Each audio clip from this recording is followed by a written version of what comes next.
다음은 김승원 변사님 질문하세요. 위원장님께서 말씀해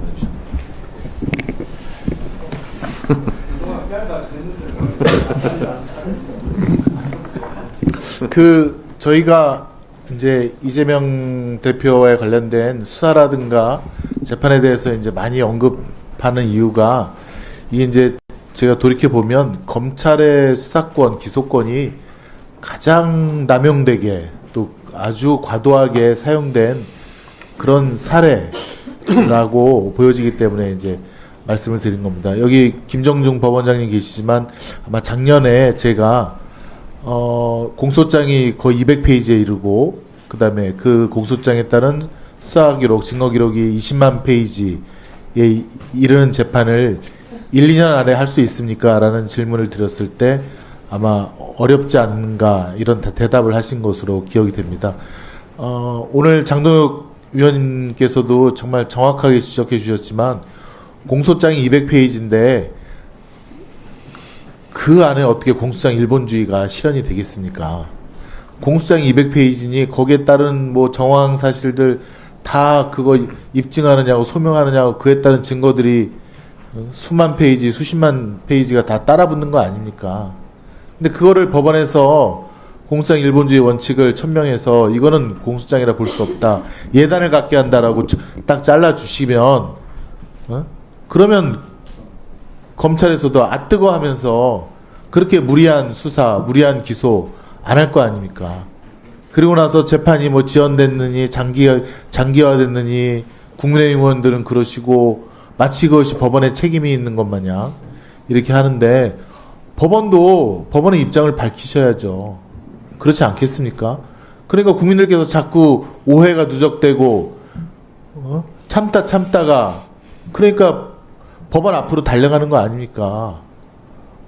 이재명 대표에 대해서는 수백 명을 조사하고 그다음에 수백 군데를 압수수색하고 수백 페이지의 공소장을 갖다가 해서 지금 성남FC 것만 해도 400명의 증인이 나온다고 하는데, 그런 재판에 대해서는 법원이 형사소송법 원칙에 따라 수송지휘 안 하시고 가만히 있고, 반대로 보실까요?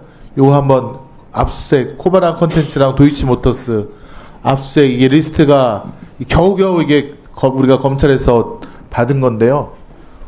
보십시오. 2020년 11월 9일 날 코바나 컨텐츠에 대해서 처음 그 사무실에 김건희, 최은순 두 분에 대한 휴대전화와 PC 압수수색 덜컥 신청했다가 기각당했습니다.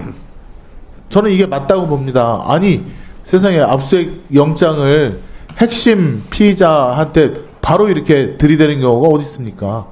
당연히 기각되죠. 그 다음에 쭉 보시면 맨 마지막 한번 보실까요? 다음 편이요. 순번 39번 보면 2021년 10월 30일 날 마지막으로 뭐 도이치모터스 사건 압수수색 영장 청구하고 그 다음에 없습니다. 2022년, 2023년, 2024년까지 그 다음에 무혐의를 한 겁니다.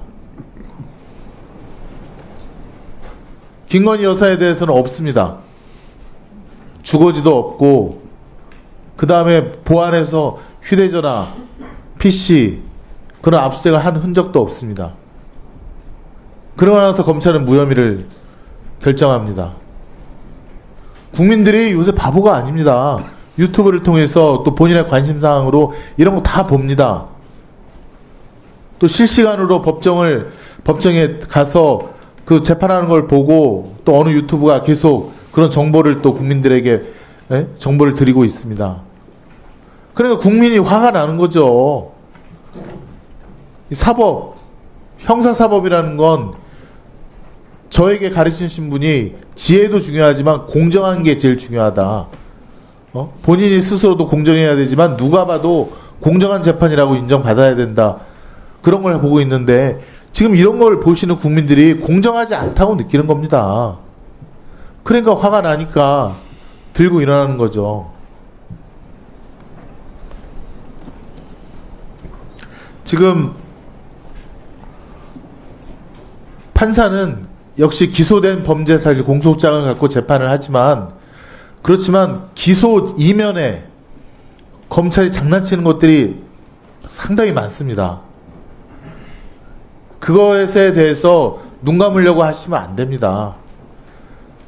이화영 부지사 재판 말고 우리 김영철 검사 얘기를 좀 할까요? 장시호 씨 재판할 때 장시호 씨가 본인의 구형을 알고 있었습니다. 검사가 알려줬죠. 근데 구형대로 안 나오고 덜컥 법정 구속이 됐습니다. 판사님이 보기에 이거는 죄질이 너무 나쁘다. 이 정도로 집행유예로 할 사안이 아니다. 법정 구속을 시켜버렸어요. 그랬더니 김영철 검사가 아뜨 하면서 장시호 씨를 1심 판결 선고 후에 수십 번을 부릅니다. 주말에도 부르고 일요일도 부르고 또 부르고. 그러면 안 되는 거 아닙니까? 일단 검사는 기소하면 끝이잖아요. 피고인이랑 잘 만나면 안 되잖아요. 또 증언할 때 압박해도 안 되고요. 근데 이건 1심 선고 후에 법정 구속됐다고 검사가 불러다가 위로하고, 거기 같은 구치소에 있던 장시호 씨 수감자는 장시호 씨가 얼마나 특혜를 받았는지를 다 증언하고 그럽니다. 검사실에서 생일잔치 했다 그러고, 예? 그런 거를 안 보시면 안 되잖아요. 그거 실체 진실을 방해하는 작업을 검사들이 하고 있는 거 아닙니까? 판사님들이 그거 기소 안 됐다 그래서 그 눈 감으실 겁니까? 그래갖고 실체적 진실이 나타나겠습니까? 그런 거 보시라는 거 아닙니까?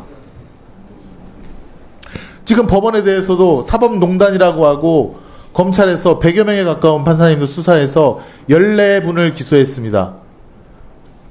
무리한 기소라는 거 저도 알고 있습니다. 느꼈습니다. 근데 기소하더라고요. 언론 플레이 해갖고 국민의 여론을 뒤집어 엎고 14분 중에 11명이 무죄가 나왔습니다. 그런 거 보시면 억울하지 않습니까? 답답하지 않습니까? 지금 판사들의 어떤 사법농단이라고 하는데 지금 검찰들을 보십시오. 그 이상의 일을 마음껏 하고 있지 않습니까? 그리고 본인들의 기소권을 네. 갖고 있다고, 수사권을 갖고 있다고, 검사들의 그런 행태, 그런 거 아무도 하지 않고 있지 않습니까? 그런 거를 보셔야 됩니다. 저희가 이화영 부지사 재판에 대해서도 분명히 여러 많은 증인이라든가 또 언론 보도를 통해서 연어 술파티가 있었고 또 저희가 이번에 출정 기록을 받았습니다. 수십 번을 갖다가 소환해서 그 중에 3명, 핵심 증인 3명을 갖다가 27차례나 같은 날 불러서 밤에 같은 시간에 돌려보내고 그 3명을 모아서 진술 짜맞추기 하고 그렇게 했다는 것을 저희 국회가 정치적인 입장에서 이걸 밝혀냈습니다. 그 기록을 받아서요. 그러면 그거를 보셔야죠. 기소 이면에 어떤 일들이 있었는지를 보셔야죠. 그래서 저희가 질의를 드리는 거고, 그래서 형사법, 아까 말씀드린 공무상일본주의, 또 영장할 때 사전신문주의, 또 한 번 재판을 한 사람이, 그거 지금 이재용 대표 이화영 부지사 이런 일이 일어난 이유가 쪼개기 기소 때문에 그런 거 아닙니까? 검찰이 한꺼번에 기소하면 될 거를 외국화관리법 위반 일부 기소해서 유죄가 나오는지를 보고 유죄가 나오니까 나머지 뇌물 알선이니까 뇌물죄를 그 재판부에다가 또 대상되게끔 해서 기소하고 한꺼번에 이재명 대표와 함께하면 될 일을 공무관계를 쪼개기 기소해서 일부 보내고 유죄 나오니까 또 보내고 네, 정리해 주세요. 그런 거를 봐주시란 말입니다. 검찰의 의도를 꿰뚫어 보시란 말입니다. 양측의 의견을 좀 듣지 않습니까? 검찰의 의견뿐만 아니라 피고인의 의견도 듣지 않으십니까? 그러시잖아요. 피고인 의견도 검찰의 주장처럼 넉넉하게 넓은 마음으로 자, 정리해 주세요. 네, 수고하셨습니다.